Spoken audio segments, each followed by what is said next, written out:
cracher sur votre enfance.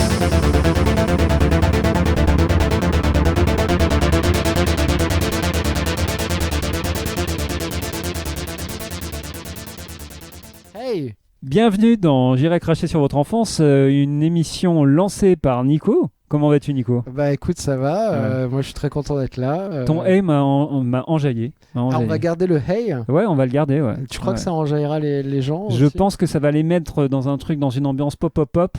Qui est la nôtre, du coup. Exactement. Et aujourd'hui, on va parler... de quoi, Burley?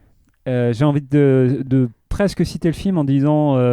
tu penses que ça, c'est un souvenir d'enfance? Ça, c'est un souvenir d'enfance. On va parler de... Crocodile Dundee. Ouais, Crocodile. Moi, j'étais sur la version anglaise, donc toi, t'es sur la version française. Le crocodile Dundee. Ça, c'est la version québécoise. Donc, on va parler d'un film de 1986 de Peter Feynman. Voilà, une sorte de Feynman. C'est un réalisateur qui était toujours torse nu. Qui montrait ses tétons. Qui montrait ses tétons et a raison. Je te propose d'abord d'écouter un petit extrait, un petit montage sonore fait sur le film. Pour nous mettre un peu dans l'ambiance. Et ambiance puis après, des années 80. on en reparle, quoi. Allez, comme moi d'hab. je suis chaud. C'est parti? Ouais. Hey! Ce bon Dieu de pays maudit, où il n'y a que le ciel et le désert. C'est le terrain de chasse de Mick Dundee, qui est le frère cadet de Fred Astaire. Ça pète le feu, hein? Et ton morlingue? Mick, votre portefeuille, donnez-le lui. Pourquoi faire? Il a un couteau, regardez. Un couteau, ça. Ça, c'est un couteau fixe.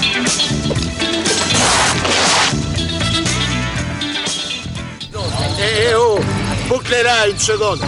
Et Trevor, braque un peu le projo par ici, tu veux? Hein? Le projecteur, Kono. T'arrives pas à la trouver ou quoi? Et pas sur moi, face de paix, sur les buissons. Hé! Mais il nous cherche ou quoi, ce kangourou de merde, bordel? Non, la photo, c'est pas possible. Pardon, vous avez peur que je vole votre esprit? Non, c'est juste que t'as laissé le bouchon dessus. J'ai pas trop le nom, mais ça a l'air bon dans la gamelle de cette grosse Géraldine là-bas. Hey, Dundee, où c'est qu'on peut tirer quelques crocos dans le coin?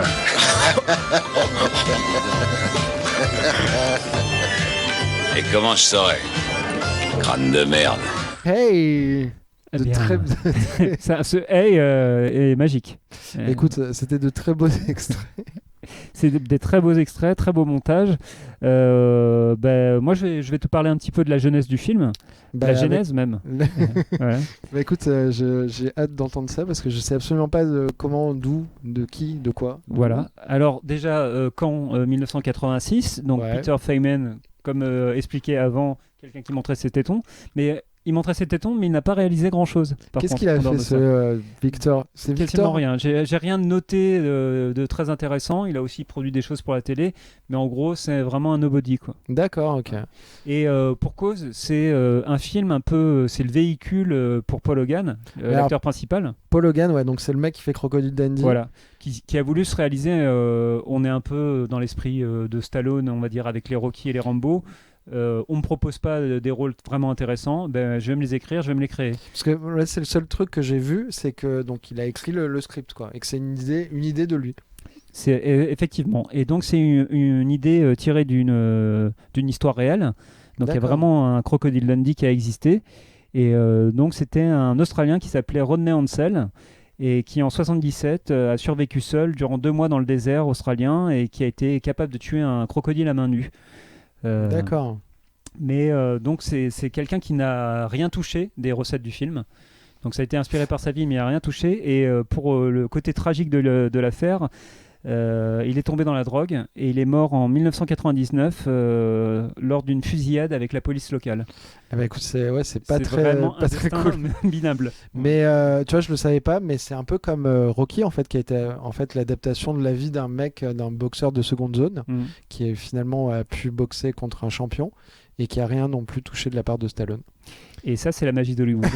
C'est ça qu'on aime chez eux. Est-ce que tu veux que je te dise de quoi ça parle un peu ce Crocodile Dundee? Est-ce que tu veux que je résume? Pas pour toi parce que tu as vu le film forcément. Pour nos autres... mais fais-le pour les autres qui ne sont pas retapés ce film. Je ne spoil rien. Alors ce film, de quoi il parle ? Il parle de Sue Charlton, qui est une journaliste new-yorkaise, qui apparemment au début est déjà sur place en Australie et qui veut faire un article donc sur ce Michael J. Crocodile Dundee. Michael J. Pardon, sinon les Américains ne nous comprennent pas. Ils sont là, what the fuck, man. Et du coup, elle va faire c'était énervant. Elle va faire un reportage sur lui et va essayer de trouver les lieux avec lui, retrouver les lieux où il s'est fait mordre par le crocodile. Et donc elle va, on peut dire, un peu tomber amoureuse de l'homme derrière la légende. Ouais. Et il va vouloir, pour une raison qu'on ne comprend pas trop, va vouloir le ramener à New York en disant ça ferait une bonne fin d'histoire. Et voilà, et donc Crocodile Dundee va être à New York et est-ce qu'ils vont tomber amoureux spoiler. Oui.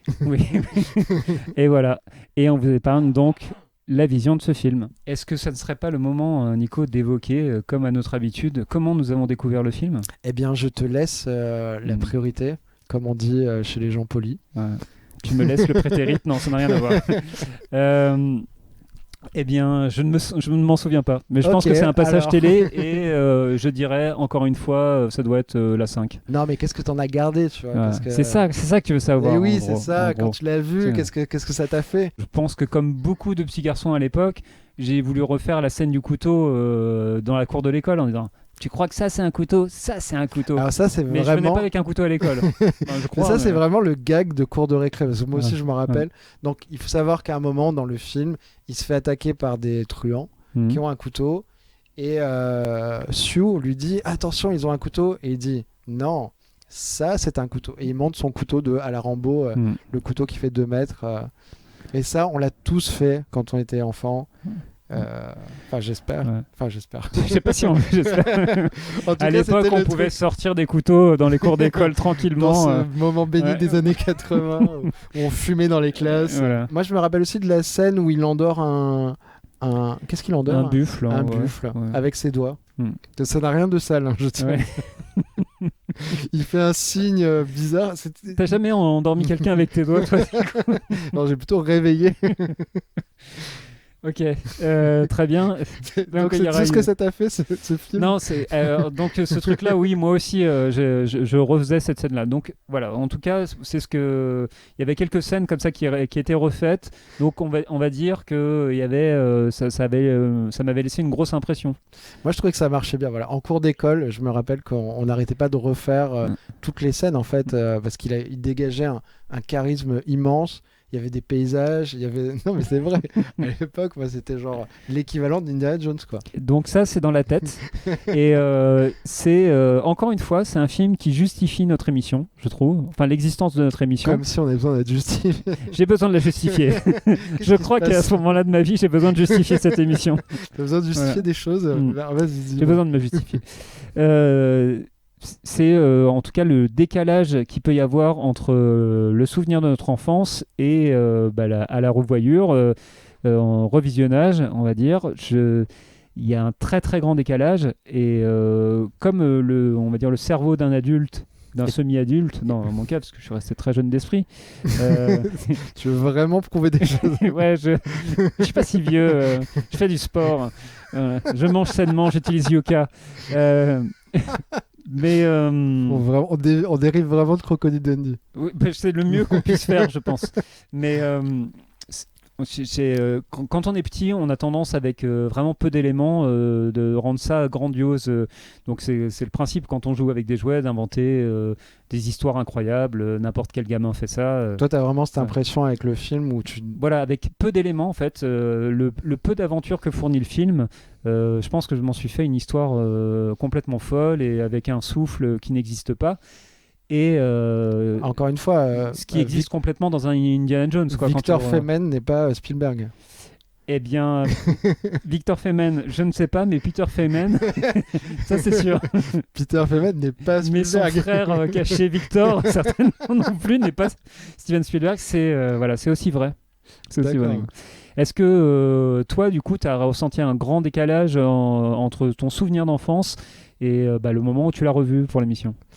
En fait, il y avait un gros décalage aussi. J'ai bien aimé le film, hein, je vais pas me cacher. Je trouve qu'effectivement, c'est une version Wish de Indiana Jones et Paul Hogan n'a pas un charisme fou. Moi, Paul Hogan, pour moi, il a le charisme d'un patron de boîte de Saint-Tropez. C'est ça, et la même peau dégueulasse. C'est vrai qu'il a un bronzage un peu... Dégueulasse. Il n'y a pas d'autre mot, je suis désolé. Enfin, c'est dégueu, quoi. Mais moi, j'ai trouvé intéressant... Un bronzage de vieux beau, un peu. Il était... Je sais pas quel âge il avait à cette époque. Trop vieux. Il était trop vieux pour le rôle. Ouais. Tu fais vraiment du jeunisme. Moi, j'ai bien aimé Je trouvais que le parti pris de cette espèce de structure en 2 parties. Donc en gros, on a une première partie où ils se rencontrent en Australie, où elle galère dans le bush australien, et une deuxième partie où lui est à New York et où il est déraciné et où il galère lui dans la grande faune new-yorkaise, quoi. Et déjà la première partie, moi je la trouve assez réussie. Alors moi les images je les ai trouvées pas mal. Alors il n'y a pas le souffle d'un Indiana Jones, c'est sûr, mais j'ai eu pas mal de plaisir en fait à les suivre et à suivre en fait leur binôme. Où dans un premier temps je me suis dit que il y avait un regard assez sexiste, notamment sur la fille, mais après réflexion, je sais pas, j'ai pas trouvé si sexiste que ça, parce que déjà l'histoire est à travers ses yeux, et je trouvais que c'était pas si c'était assez particulier par rapport à d'autres histoires des années 80, quoi. On suit quand même son parcours à elle, qui va à la rencontre de ce mec et qui quand même contrairement à d'autres schémas de séduction dans les années 80, en fait c'est elle quand même qui lui court après, quoi. Jusqu'au bout, lui il veut bien se casser et littéralement elle lui court après. Alors moi je trouve qu'elle est je vais refaire un parallèle avec le Temple maudit, mais elle est pas insupportable comme le personnage féminin. Moi j'aime bien sa voix grave en VO. Mais t'aimes pas sa voix en VO? En fait, moi, je trouve que son personnage, la façon dont c'est écrit, elle est juste là pour servir. C'est un véhicule, encore une fois, comme le film, comme tout pour Paul Hogan. Donc, elle est juste béate d'admiration, sans qu'on comprenne vraiment pourquoi. Quelque part, le mec est assez antipathique. C'est un beauf comme c'est pas possible. Quand il enlève son chapeau, il ressemble à un petit vieux, par contre. Mais voilà, mais c'est un peu quelque part ça me fait penser, c'est comme un Roger Moore à l'époque où il fait James Bond, qui était déjà très vieux en fait pour faire James Bond et qui se retrouvait avec des petites jeunes et lui-même en fait ça le gênait quelque part. Et c'est pour ça qu'en fait dans les James Bond, alors là je fais une aparté comme ça. Allez, c'est parti. Mais voilà, c'est hop. Et c'est pour ça que lui a décidé de faire un James Bond avec beaucoup d'humour, parce que pour désamorcer un peu le côté séduction. Et il y avait beaucoup de choses qui le gênaient dans le James Bond premier degré. Donc c'est pour ça que le James Bond de Roger Moore est plus grotesque, plus burlesque même. Ce qui n'est pas le cas de Paul Hogan, qui n'est pas très burlesque. Il n'est pas très burlesque. Alors il essaye, il y a quand même une partie comédie dans le film. Quand il est à New York, du coup. Quand il est à New York. Alors, d'ailleurs, ce mécanisme-là de mettre... en anglais on appelle ça un character out of context, donc là il y en a un double, puisque la première partie c'est la journaliste qui est en Australie et donc c'est une New-Yorkaise bourgeoise qui se retrouve en Australie, donc forcément il y a un décalage dans le bush australien, et puis après c'est exactement l'inverse. Donc ça c'est un mécanisme très très classique dans le cinéma, forcément à chaque fois tu découvres un nouveau monde et puis on va s'amuser ou pas, on va dire, du décalage. Le fait que ça soit double, moi je trouvais ça assez, en tout cas peut-être pas original, mais en tout cas intéressant d'avoir les deux personnages. Du coup je trouvais que ça mettait un peu une sorte d'égalité entre les personnages et je trouvais ça bien, quoi. Ouais, en fait, moi, j'ai pour les besoins, on va dire, de l'émission, je me suis revu aussi à La Poursuite du Diamant Vert. Ah ouais. Je parle de tout sauf de Crocodile Dundee, mais j'en parle un petit peu quand même. Je sens que tu veux pas. Mais parce que c'était un des films qui était comparable aussi. Dans le film La Poursuite du Diamant Vert de Zemeckis, t'as Kathleen Turner qui rejoint Michael Douglas, qui est un aventurier, c'est en Colombie, il me semble. Qui est dans la jungle, qui fait un peu le baroudeur des années 80, un peu malhonnête, et puis elle Voilà, le mauvais garçon, qui est un peu. New-Yorkaise, très pleine d'émotions, très gentille, machin. Enfin voilà, ça se joue sur ce décalage-là. C'est pas un très très bon film, À la poursuite du diamant vert, mais ça paraît être un film vraiment de série A par rapport à Crocodile Dundee, où je trouve par exemple, moi, les paysages du bush australien, ils sont pas du tout magnifiés. La réalisation, elle est très plate, et c'est là où tu vois que y a pas, c'est pas un grand réalisateur, Que et Victor tu peux pas t'improviser Feynman. comme ça. Victor, Peter et John, Les trois frères Feynman. voilà. C'est toutes ces Ouais, Feynman-là sont pas Feynman des Brothers. voilà. Sont pas des grands réalisateurs, et ce qui fait que j'ai du mal à comprendre l'émerveillement de cette journaliste pour l'expérience qu'elle vit. Et Elle est émerveillée par Crocodile. par quelqu'un Jade. qui a une peau dégueulasse, qui tue des animaux, qui s'amuse avec des carcasses. Est-ce que tu voulais parler peut-être de la scène des kangourous ? Alors moi, je ne cautionne pas le fait de prendre des carcasses de kangourous pour tuer d'autres gens, mais je me rappelle que quand j'étais enfant, elle m'avait fait exploser de rire, quoi. Et j'ai retrouvé un peu ce truc quand je vois le kangourou qui a une carabine et qui tire sur des braconniers. Je pas rigolé, mais ça m'a mis bien. ça m'a fait du bien, je sais pas pourquoi. Moi j'ai trouvé ça en fait vraiment absurde, parce que c'est quand même C'était absurde et j'ai beaucoup aimé. À la base, c'est quand même quelqu'un qui Ça aurait pu être dans les Monty Python. il se moque un peu de, enfin non, il s'énerve quand on le traite de braconnier, et là d'un coup, il y a des méchants braconniers qui tuent des kangourous pour le plaisir. Bon, lui, il a quand même d'autres moyens de s'en sortir que de tuer des crocodiles, par exemple. Tu vois, il y a d'autres moyens. Il aime bien tuer des crocodiles. Voilà. Il y a une scène notamment où elle est au bord de l'eau, où il a un peu maté à son... il a maté parce qu'elle était en string, tu vois, c'est aussi... Alors, qu'est-ce qu'on pense de cette scène en 2023 ? Mais alors, je pense... Donc, je resitue la scène. Donc, Sue veut je sais pas si elle veut prendre un bain, elle veut se rafraîchir. Du coup, elle se fout à moitié à poil. Il y a Crocodile Dundee qui est en train de l'observer de loin et qui fait oh là là, elle a un beau cul. La main dans le slip. La main dans le slip. Le slip en peau de crocodile. Le peigne pas très loin. Voilà. Et là, il y a un crocodile qui l'attaque. Et Crocodile Dundee va la sauver, quoi. La question c'était qu'est-ce qu'on pense de cette scène en 2023 ? Qu'est-ce qu'on pense ? On pense qu'elle est extrêmement gratuite et qu'elle est extrêmement sexiste, en fait. Et elle est quand même assez difficile, tu vois. Tu peux te dire, est-ce qu'on referait cette scène-là en 2023 ? J'espère que non. Je pense que si, ça passe. Ça passe. Ça va. Chez Michael Bay, ça passe. Non, mais je pense qu'on la ferait, mais on la ferait pas dans un film comme ça qui est censé être vraiment très grand public. Voilà. Et en fait, le problème, moi, je trouve de ce personnage en fait qu'on essaye de nous faire aimer. On avait vu ça dans l'émission sur Indiana Jones, que le personnage d'Indiana Jones est un petit peu antipathique, même souvent antipathique, mais qu'on arrive quand même à l'aimer, parce qu'il en fait, il a ces moments de bravoure où tu fais bon, j'ai quand même envie de le suivre. Et puis il est écrit comme antipathique, alors que là, il est écrit comme quelqu'un de sympa. Ouais. C'est là la grosse différence. Ce qui n'est vraiment alors pas. Alors que Harrison Ford arrive à donner de la sympathie à un personnage antipathique. Là où Paul Hogan arrive à donner de l'antipathie à un personnage qui est censé être sympathique. Grâce à sa peau. Voilà, c'est quelqu'un qui... Enfin, tout le film est hyper sexiste, parce que on peut dire que c'est l'aventure à travers les yeux de la journaliste. Donc, quelque part, c'est un peu le personnage principal. Mais... elle est juste là pour dire mais c'est formidable ce qu'il fait, et quoi qu'il fasse, oh là là, il est drôle. C'est vrai qu'il est drôle quand même. Il n'est pas très drôle. Il n'est pas très drôle. À New York, tu l'as pas trouvé très drôle ?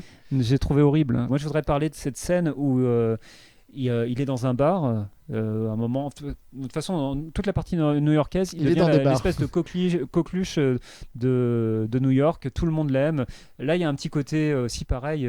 C'est beaucoup de comparaisons dans cet épisode, mais ça m'a fait penser aussi aux flics de Beverly Hills, où Eddie Murphy devient aussi pareil.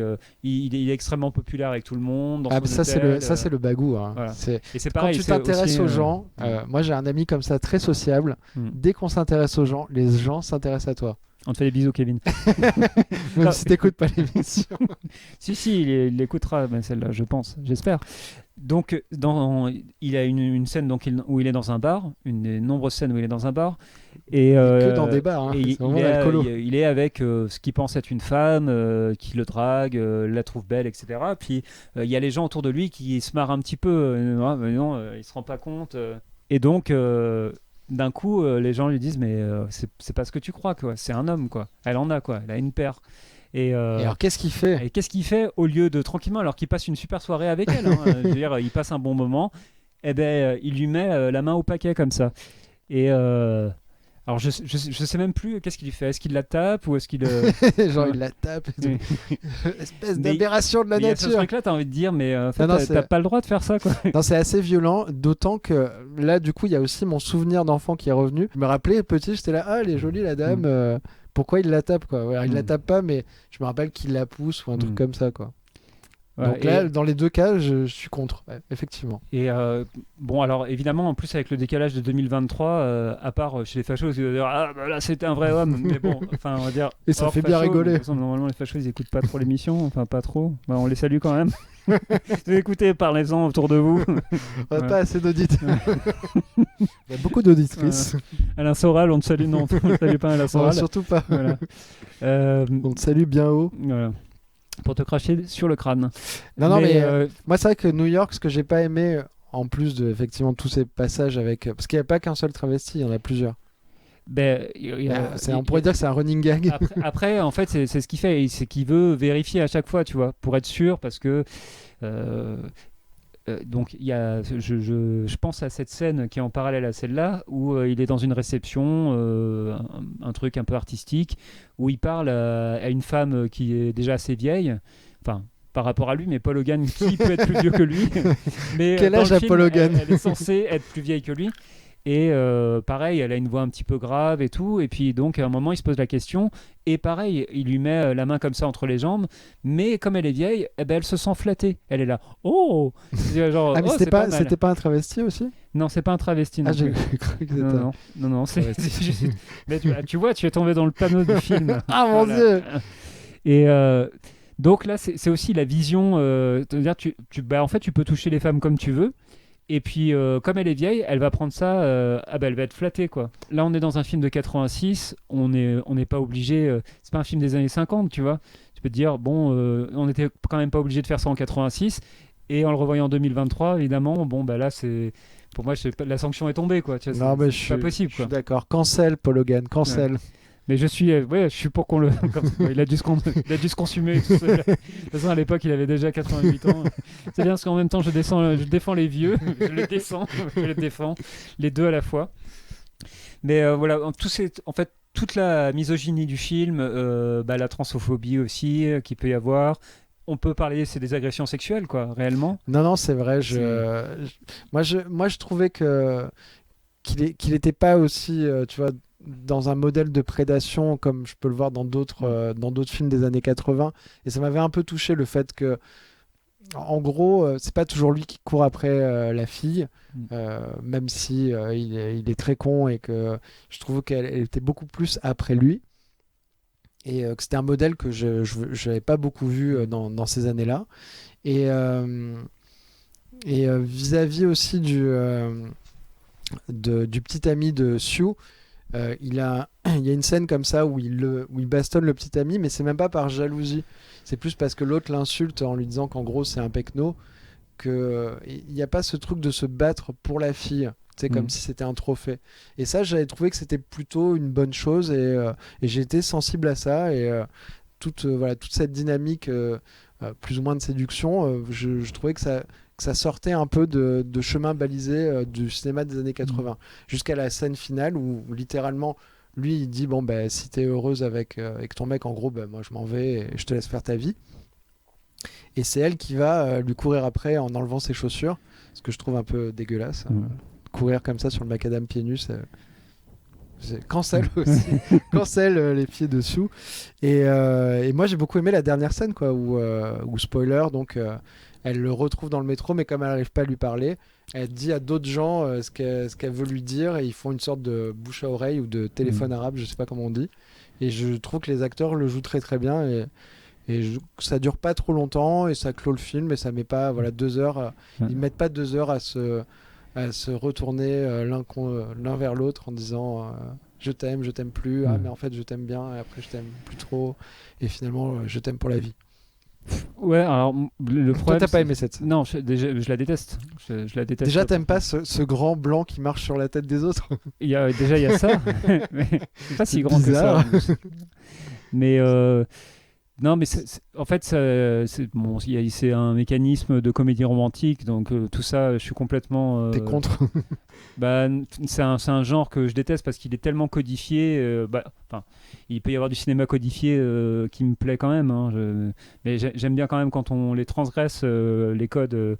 J'adore les films d'horreur, mais bon, le film d'horreur, c'est pareil aussi, ça peut être codifié et du coup pénible. Mais bon, voilà. Là, ça rentre vraiment dans les clous de la comédie romantique. 30 secondes de comédie romantique. Pas que, parce que finalement, la comédie romantique, elle commence dès... Tu m'as parlé en préparation d'un Out of Africa Wish, donc version Wish. Oui, c'est vrai. Ouais. Et c'est ce que c'est un peu, quoi. La comédie romantique commence quasiment dès le début, parce que elle est déjà... presque dès le premier regard, elle est un peu fascinée, amusée, elle tombe directement amoureuse, elle a un coup de foot, quoi. Mais cette peau aussi, et c'est bien normal. Cette peau tannée par le soleil et les UV de Saint-Tropez. Mais d'ailleurs, je me suis posé la question, je me suis dit, quand même, je la trouvais quelque part beaucoup trop jolie et jeune pour lui. Et pas Jeune et Jolie, le fameux magazine, mais des années 80. Qu'est-ce que ça devient d'ailleurs ce magazine? Je ne sais pas. Et vous le découvrirez dans le prochain épisode de J'irai cracher sur votre enfance et sur le magazine Jeune et Jolie. Mais peut-être pas. Mais je me disais en fait que ce couple, il y avait toujours un peu ce truc-là de, évidemment, pour être avec quelqu'un de plus vieux, enfin, ça marchait que dans un sens, quoi. Il fallait que la femme soit plus jeune et que le mec pouvait être plus vieux, c'était toléré, mais en général l'inverse n'était pas possible. Et finalement j'ai découvert en préparant l'émission qu'ils ont vraiment été en couple après. Ah d'accord. Ils se sont mariés dans la vie, ils ont eu des enfants et ils ont été assez longtemps ensemble. Donc dans la vraie vie ça a fonctionné aussi et pas que dans un film. Voilà, mais bon après ça. Donc c'est pour dire que tu valides le fait qu'il y ait des vieux mecs avec des jeunes filles. Non, moi je valide pas, mais mais que ça marche. Apparemment ça peut fonctionner aussi. Voilà, mais ok. Ça marche aussi. Je sais pas. Je veux dire cette espèce de poids dans la société où. Ah voilà, c'est plus pour d'accord. Mais non, mais voilà, donc c'est pas forcément une incohérence du scénario, mais pour revenir vraiment à cette scène finale. En fait, je trouve ça trop cucu, quoi. C'est pas possible. Et comme je me suis pas attaché à leur histoire d'amour et j'y ai pas cru. Et pourtant, ça marche dans la vraie vie. Ça marche dans la vraie vie. Du coup, ça ne me fait rien ressentir. Mais je pense que petit, je l'aimais bien cette scène. Moi, je l'ai beaucoup aimé et la dynamique avec les intermédiaires. J'ai ressenti un truc qui m'a beaucoup plu quand je l'ai revu. Le problème, c'est que son personnage à elle, je la trouve stupide tout le long du film, et lui, je le trouve insupportable et méchant et agresseur. Donc du coup, entre quelqu'un de stupide et un agresseur, l'histoire d'amour, je vais dire je sais pas, ça me fait pas ressentir grand chose. Et je comprends. Et c'est vraiment un film qui m'a crispé et je m'attendais pas à ça. Je m'attendais en fait en revoyant le film à avoir quelque chose de quand même de relativement sympathique, un truc où tu te dis je sais que c'est pas un très grand film, mais quand même il y a des on a revu, on peut peut-être en parler, Highlander pour peut-être une émission, mais c'est une émission qui n'aura pas lieu puisque c'est un film. Comment tu mets l'eau à la bouche des gens. Voilà. Highlander. À moins que le public demande une émission sur Highlander, à ce moment-là on le fera. Personne le réclame. Voilà. Mais même une demi-personne. Maman, tu veux une émission sur Highlander? Je sais que ma mère, elle aimerait bien une émission sur Highlander. Écoute, on la fera pour ta mère. Elle était fan de Christophe Lambert. Ce grand acteur. Spoiler. Donc, qu'est-ce que tu voulais dire sur Highlander? Je voulais dire que Maman fera Highlander, jamais. par exemple, c'est l'exemple d'un film qui n'est pas un grand film, mais qui est suffisamment sympathique. Et il y a quand même quelque chose qui se dégage, qui fait que tu passes pas un mauvais moment en le regardant. Putain, mais du coup, on peut pas faire d'émission dessus. Si, on peut le faire. Je le développerai. Crocodile Dundee, on l'aime pas, du coup on fait une émission, c'est vraiment... Choisissez, si vous voulez, l'émission sera sur Crocodile Dundee ou sur Highlander. Vous le direz après à la fin de l'émission sur Crocodile Dundee. C'est vraiment... Mais alors ce Paul Hogan, qu'est-ce qu'il est devenu finalement? Eh bien, je ne sais pas. Je ne sais pas ce qu'il est devenu. Mais ce que je peux vous dire, par exemple, c'est la réception du film à l'époque. Quand même. C'est dingue. Voilà. Ça veut dire que c'est 9 millions de dollars, ce qui est rien. De dollars, comme on dirait aux Canadiens. De dollars. Et c'est de budget. De budget. Parce que là, t'as juste dit 9 c'est 9 millions de dollars. Voilà. Allez, salut. 9 millions de dollars, je fais Crocodile Dundee, et ça a donné, en finale, 174 millions de dollars de recettes, ce qui est... Ils sont rentrés dans leurs frais. Même plus, je crois. Bah là, en tout cas, c'est. Je crois que c'est aux États-Unis et qu'après, du coup, il a rapporté. T'as des chiffres ? Je crois que c'est 256 millions de dollars. C'est invérifiable. Si tu regardes un truc qui s'appelle Box Office Mojo. Invérifiable. Mon clavier fonctionne pas, c'est pour ça. Et j'ai vu ce chiffre qui m'a amusé, on va dire. Allez. C'est à la 18e position des 20 films les plus vus à la télé française entre 89 et 2014. Okay. Qu'est-ce que vous pouvez faire de ce chiffre ? Je ne sais pas. Entre Les Bronzés et Rabbi Jacob. Voilà. Et ça a donné donc 2 suites aussi. La deuxième qui a encore plus rapporté que le premier. Ouais. C'est peut-être celle-là qui est 256 millions. Et le troisième qui a beaucoup moins rapporté que le deuxième et que le premier. Parce qu'il faut dire qu'à un moment, peut-être le filon de dire tu crois que ça c'est un couteau, le couteau était de plus en plus grand. Et voilà. Et après, on a dû lui dire tu sais, Paul, c'est pas qu'une question de taille, c'est une question de peau surtout. Et il faudrait la soigner parce que là, vraiment, elle est dégueulasse. Mais il y a eu une sorte de Crocodile Dundee 4 dans les années 2000 où c'était une sorte où Paul Hogan faisait son propre rôle, où on lui proposait en gros de faire un reboot dans une sorte de série. Et le projet n'a pas du tout marché et je crois qu'on l'a jamais vu ni sur les plateformes ni nulle part. Et voilà, j'ai juste une pensée pour ce Paul Hogan qui a fait ça, il avait 80 ans. Il n'a pas réussi à avoir le rayonnement d'un Schwarzy ou d'un Stallone qui maintenant font les beaux jours de Paramount Plus. Même sans parler parce que là, Schwarzenegger et Stallone, c'est vraiment de la star internationale. Enfin, c'est une autre aura, mais il n'y a même pas il a même pas le côté sympathique par exemple d'un Van Damme ou Tom Selleck. Ouais, Van Damme il a été réutilisé dans JCVD. Il y a une sorte de il a quand même tourné avec des grands réalisateurs. Van Damme ou Van Damme. Ah oui, pardon. Ouais. Il a fait quand même des John Woo, il a fait des Treyarch, il a fait quand même des choses, même si à chaque fois c'est pas les meilleurs films des réalisateurs, mais on peut dire que quand même il a une certaine crédibilité ou une certaine aura que n'a pas du tout Paul Hogan, quoi. Paul Hogan, c'est un personnage. Oui, c'est vrai qu'il n'y a pas eu de... Et en le revoyant, je vois personne qui se dit j'ai adoré Crocodile Dundee, je voudrais faire un film dans le style. Par contre, je peux vous conseiller un truc, c'est par rapport au film, c'est un jeu NES qui s'appelle Bayou Billy. Bayou Billy, ouais. Bayou Billy, qui était plus ou moins une adaptation de Crocodile Dundee et qui est un des jeux les plus durs que j'ai pu faire. Voilà. Mais c'est plutôt un bon jeu. Okay. Et à l'époque, c'était fait, je crois, par Konami. Donc trouvez-vous un bon émulateur. Un bon émulateur et vous jouez à Bayou Billy et vous allez vous arracher les cheveux.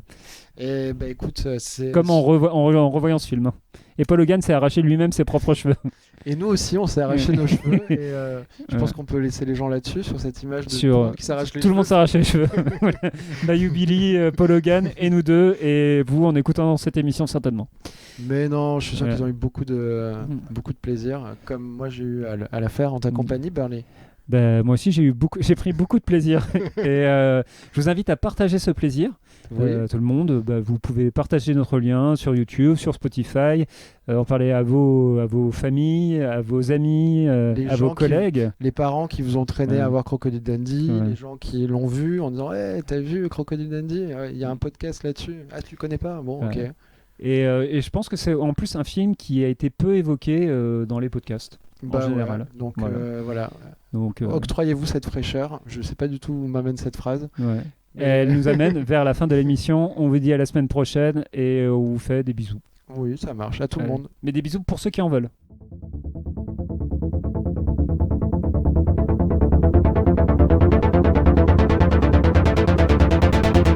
J'ai craché sur votre enfance.